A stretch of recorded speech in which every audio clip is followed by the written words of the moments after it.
and all of them want to do that.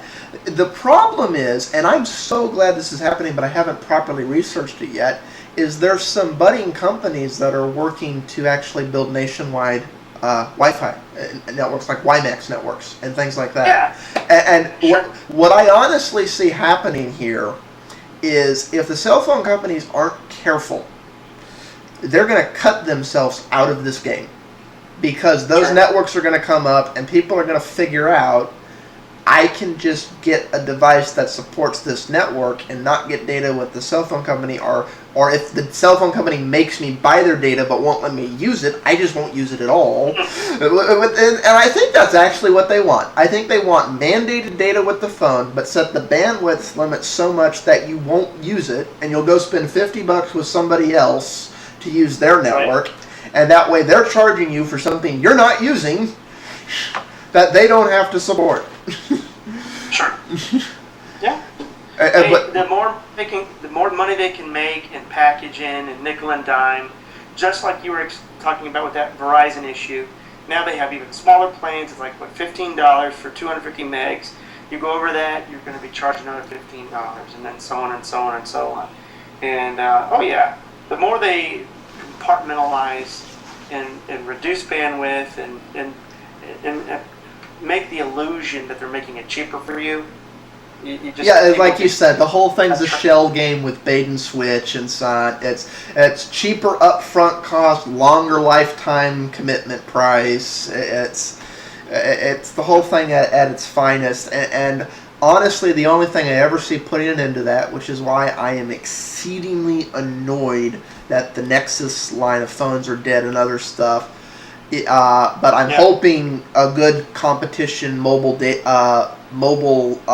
4G nationwide data network will help compete in this. Because really the only thing that's going to drive the price down is as much competition as possible. And the problem is we have competition now, but it isn't true competition. It's Android's very strong on Verizon, almost non-existent on AT&T, non-existent at all now with the death of the Nexus 1. I mean, there are Android AT&T phones, but they're jokes. I wouldn't buy a backflip, and I love Android. It is a ridiculous. The backflip would have been a good phone 2 years ago when Android first came out. It's a joke now. I know what you're saying. I agree with that. It is. Yeah. So it's like if you want platform A, you go with network A. If you want platform B, you go with I want all of these platforms, all of these devices, and all of these technologies competing cross-network, cross everything. So I, as a consumer, am the one in charge, and the companies have to actually make me happy, not lock me in where I have to hurt myself to actually have freedom of choice. Android is on T-Mobile, Sprint, and Verizon, and Alltel, I believe. Yeah, the problem is, if we're honest, in the States, and it's for those of you who aren't in the States, let me explain this. In the States, you really have two networks. You have Verizon and you have AT&T. Sprint is good if you're largely a business person and are going to be in major metropolitan areas and along the interstate. In that case, if these are your traveling habits, there's a third one, Sprint.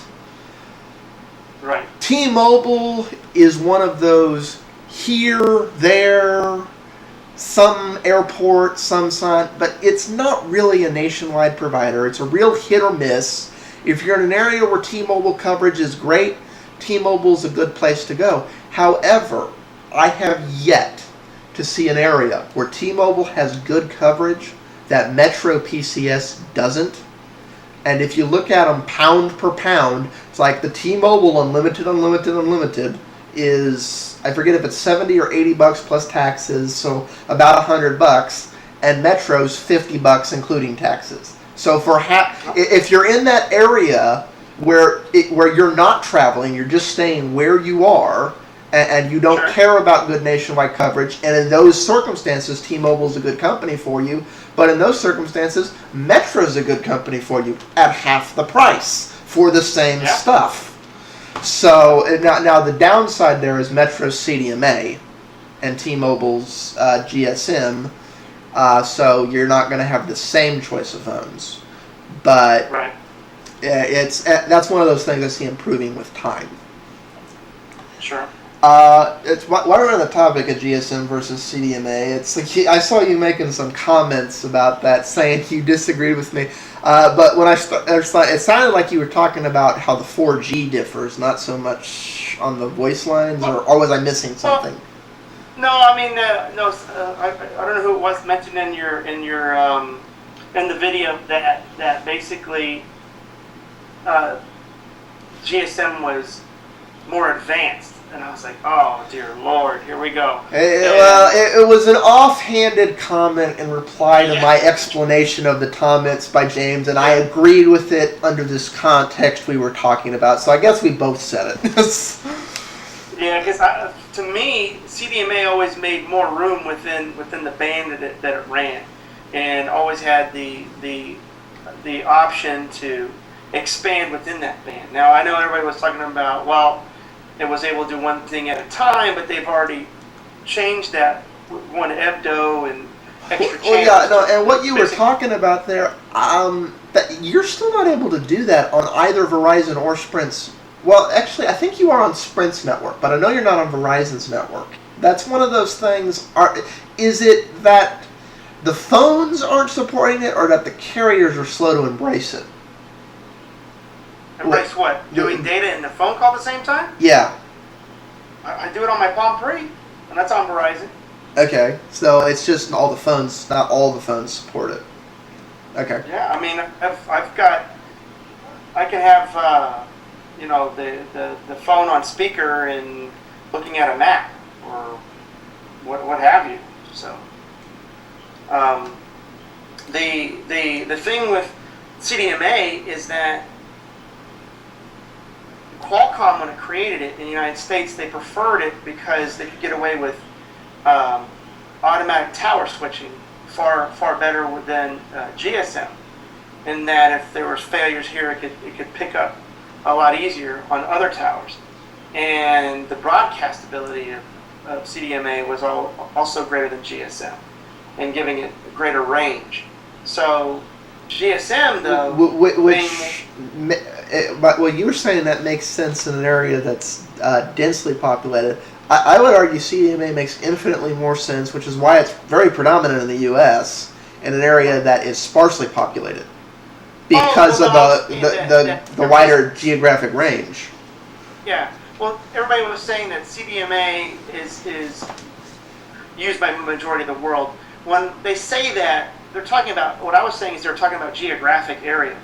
But if you take in the population of Japan, I mean, if I'm going to go cover 2 people across the mountaintop for a geographical region, go ahead and count that in terms of actual land that GSM is covering. I thought people would be talking, because that's what AT&T argues, right? AT&T argues that they cover the majority of America because the majority of America live in cities.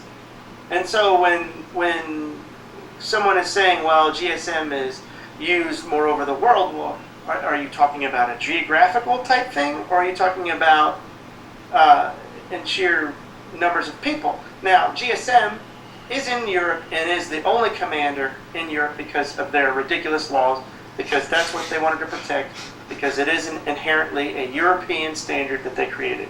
However, I believe Sweden and some other Nordic countries use CDMA. I know Japan, China, and Korea use CDMA. Yeah, that's one of the reason in Europe those, and I have yet to see anyone stock these in the U.S., but there's those phones that have both a GSM SIM card and have a built-in CDMA antenna and allow toggle switching between the things. Some of them even have dual SIM cards so you can switch between multiple carriers. I'd love to see an Android phone like that. Yeah. Well, you're right. GSM with the SIM card now, you can have a SIM with CDMA. It's just not used anywhere that I know of. Well, actually, a little known fact, if you bitch at them enough, is Verizon offers this. And Verizon offers this because a large chunk of them is owned by a European company, which wants reciprocal agreements between people hopping the pond. Bye.